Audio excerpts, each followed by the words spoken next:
Special cutting techniques as notching. ಈ ಮಾಡ್ಯೂಲ್ಗೆ ನಿಮ್ಗೆ ಸ್ವಾಗತ. ಈ ಸೆಷನ್ ಅಲ್ಲಿ ನಾವು ಕೂದಲು ಕತ್ತರಿಸೋ ಟೆಕ್ನಿಕ್ ತಿಳ್ಕೊಳ್ಳೋಣ. ನಾಚಿಂಗ್, ಟೆಕ್ಸ್ಚರೈಸಿಂಗ್, ಪಾಯಿಂಟ್ ಕಟ್ಟಿಂಗ್, ಸ್ಲಿಸರಿಂಗ್, ಸ್ಲೈಸಿಂಗ್ ಇತ್ಯಾದಿ. ಈ ಸೆಷನ್ ಅಲ್ಲಿ ನಾವು ಅಭ್ಯಾಸ ಮಾಡೋಣ ಕೂದಲು ಕಟ್ ಮಾಡುವಾಗ ಯಾವ್ದ್ರ ಕಡೆ ಎಚ್ಚರ ವಹಿಸಬೇಕು ಅನ್ನೋದ್ರ ಬಗ್ಗೆ. ಕೂದಲು ಕಟ್ ಮಾಡುವಂತ ಪ್ರಕ್ರಿಯೆ. ಸ್ಟ್ಯಾಂಡರ್ಡ್ ಹೇರ್ ಕಟ್ ಬಿಟ್ಟು ವಿಭಿನ್ನ ಪ್ರಕ್ರಿಯೆಯನ್ನ ಬಳಸಿಕೊಂಡು ಹೇರ್ ಲುಕ್ ಮತ್ತೆ ಟೆಕ್ಸ್ಚರ್ ಅನ್ನ ಬದಲಾಯಿಸಬಹುದು. ಕೂದಲು ಕತ್ತರಿಸುವಂತ ಟೆಕ್ನಿಕ್. ಟೆಕ್ಸ್ಚರೈಸಿಂಗ್ ಶೇಡ್ಸ್ ಕೂದಲು ಕಟ್ ಮಾಡೋದಕ್ಕೆ ಒಂದು ಉಪಕರಣ ಆಗಿದೆ. ಅದರಿಂದಾಗಿ ಕೂದಲಿಗೆ ಒಂದು ಸ್ಟ್ರಕ್ಚರ್ ಮತ್ತೆ ಮೂವ್ಮೆಂಟ್ ಅನ್ನ ಕೊಡಬಹುದು.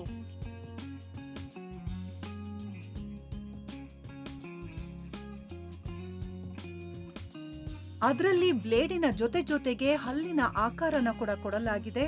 ಅದರಿಂದಾಗಿ ಇನ್ನು ಹೆಚ್ಚು ಲೇಯರ್ ಅನ್ನ ಕೊಡೋದಕ್ಕೆ ಅದು ಉಪಯೋಗಕ್ಕೆ ಬರುತ್ತೆ. ನಾವು ಕೂದಲು ಕತ್ತರಿಸುವಾಗ ಕತ್ರಿಯ ಆಂಗಲ್ ಅನ್ನ ಹೇಗೆ ಇಟ್ಕೋತೀವಿ ಅನ್ನೋದು ತುಂಬಾ ಮುಖ್ಯ ಆಗುತ್ತೆ. ಟೆಕ್ಸ್ಚರೈಸಿಂಗ್ ಕತ್ರಿಯಿಂದಾಗಿ ನಾವು ಬೇರೆ ಬೇರೆ ರೀತಿಯ ಕಟ್ಟಿಂಗ್ ಅನ್ನ ಮಾಡಬಹುದು. ಅಂದ್ರೆ ಸ್ಟಬಲ್ ಟೆಕ್ಸ್ಚರ್ ಮತ್ತೆ ಡ್ರೊಮ್ಯಾಟಿಕ್ ಮತ್ತೆ ಚಾಪಿ ಲೇಯರ್ ಕೂಡ ಕೊಡಬಹುದು. Point cutting.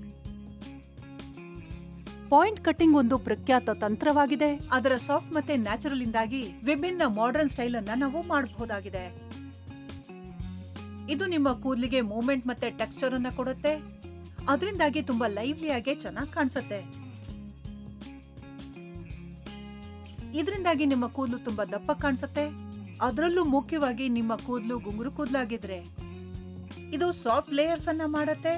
ಮತ್ತೆ ಇದನ್ನ ನೋಡೋದಕ್ಕೂ ಕೂಡ ತುಂಬಾ ಚೆನ್ನಾಗಿ ಕಾಣಿಸುತ್ತೆ. ಮತ್ತೆ ಕೂದಲು ಫ್ರೀಸಿ ಆಗೋದ್ರಿಂದ ಕಾಪಾಡ್ಕೋಬಹುದು.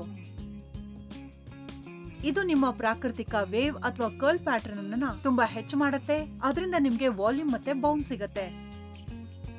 ನಾಚಿಂಗ್.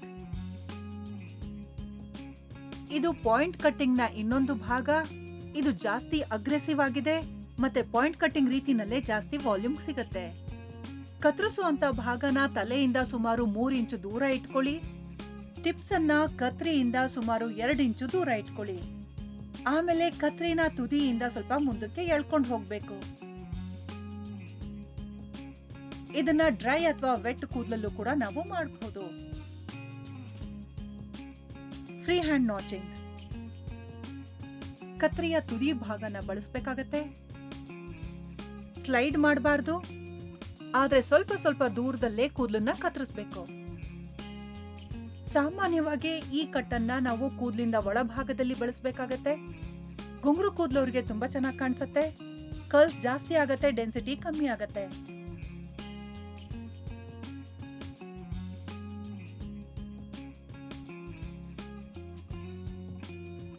ಸ್ಲಿಥರಿಂಗ್, ಎಫ್ಲೆಟಿಂಗ್ ಅನ್ನೋ ಹೆಸರಲ್ಲೂ ಕೂಡ ಇದನ್ನ ಕರೀತಾರೆ. ಕತ್ರಿಯಿಂದ ಕೂದಲನ್ನ ಮೇಲಿಂದ ಕೆಳಭಾಗದವರೆಗೂ ಕಮ್ಮಿ ಮಾಡೋದು. ಸ್ಲೈಡಿಂಗ್ ಮೂವ್ಮೆಂಟ್ ವಾಲ್ಯೂಮ್ ಕಮ್ಮಿ ಮಾಡಿ ಮೂವ್ಮೆಂಟ್ ಅನ್ನ ಕೊಡುತ್ತೆ.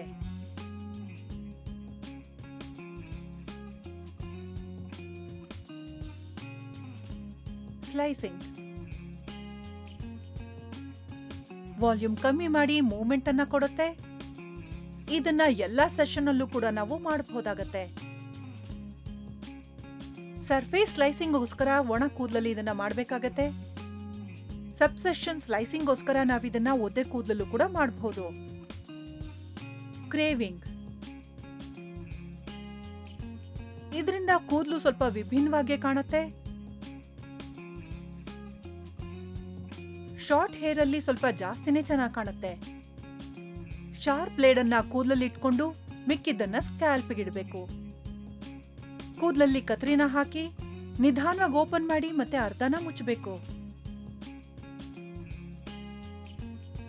ನೆನಪಲ್ಲಿಟ್ಕೊಳ್ಳಿ, ಯಾವುದೇ ಕತ್ತರಿಸುವಂತ ವಿಧಿನಲ್ಲಿ ನೀವು ನಿಮ್ಮ ಕತ್ರಿನ ಜೋಪಾನವಾಗಿಟ್ಟು ಮುಂದೆ ಹೋಗ್ಬೇಕಾಗತ್ತೆ.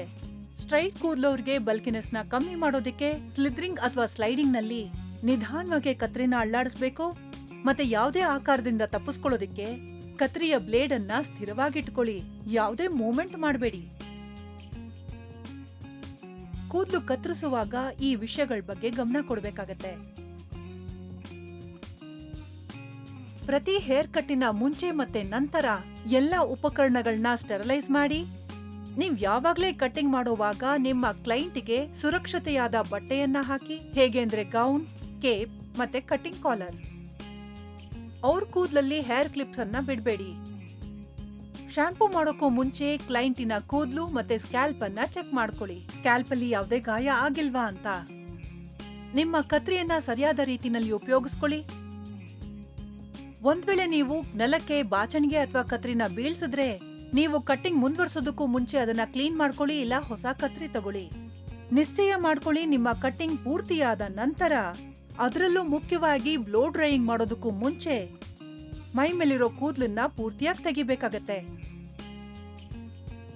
ಕ್ಲಿಪ್ಸ್ ಅನ್ನ ಬಳಸೋಂತ ಸಮಯದಲ್ಲಿ ಚೆಕ್ ಮಾಡ್ಕೊಳ್ಳಿ ಪ್ಲಗ್, ಫ್ಲೆಕ್ಸ್, ಕೇಸಿಂಗ್ ಇದೆಲ್ಲ ಸರಿಯಾಗಿ ಕೆಲಸ ಮಾಡ್ತಾ ಇದೆಯಾ ಅಂತ. ಒಂದ್ ವೇಳೆ ಅದು ಸರಿಯಾಗಿ ಕೆಲಸ ಮಾಡ್ತಿಲ್ಲ ಅಂತ ನಿಮ್ಗನ್ಸಿದ್ರೆ ಖಂಡಿತವಾಗ್ಲೂ ಅದನ್ನ ಬಳಸಕ್ ಹೋಗ್ಬೇಡಿ, ಮತ್ತೆ ಅದನ್ನ ನಿಮ್ಮ ಓನರ್ ತಿಳಿಸಿ. ಬ್ಲೋ ಡ್ರೈಯಿಂಗ್ ಅಂದ್ರೆ ಏನು? ಬ್ಲೋ ಡ್ರೈಯಿಂಗ್ ಹೇರ್ ಸ್ಟೈಲ್ ಮಾಡುವಂತ ಒಂದು ಟೆಕ್ನಿಕ್ ಆಗಿದೆ. ಅದರಲ್ಲಿ ಬ್ಲೋ ಡ್ರೈಯರ್ ಅನ್ನ ಬಳಸಲಾಗತ್ತೆ. ಅದು ವಿದ್ಯುತ್ ಉಪಕರಣ. ಒದ್ದೆ ಕೂದಲನ್ನ ಒಣಗಿಸೋದಕ್ಕೆ ಮತ್ತೆ ಸ್ಟೈಲ್ ಅನ್ನ ಮಾಡೋದಕ್ಕೆ ಬಿಸಿ ಗಾಳಿನ ಹೊರ ಕಳ್ಸತ್ತೆ. ಬ್ಲೋ ಡ್ರೈನ ಬಳಕೆ ವಿವಿಧ ರೀತಿಯ ಹೇರ್ ಸ್ಟೈಲ್ ಅನ್ನ ಮಾಡೋದಕ್ಕೆ ಬಳಸಲಾಗತ್ತೆ. ಸ್ಲೀಕ್ ಮತ್ತೆ ಸ್ಟ್ರೈಟ್ ಇಂದ ಹಿಡಿದು ವಾಲ್ಯೂಮ್ ಮತ್ತೆ ಕರ್ಲಿನೂ ಕೂಡ ಮಾಡಬಹುದು. ಕೂದಲಲ್ಲಿ ಟೆಕ್ಸ್ಚರ್ ಮತ್ತೆ ಮೂವ್ಮೆಂಟ್ ಅನ್ನ ಕೊಡೋದಕ್ಕೂ ಕೂಡ ಇದನ್ನ ಬಳಸಲಾಗತ್ತೆ.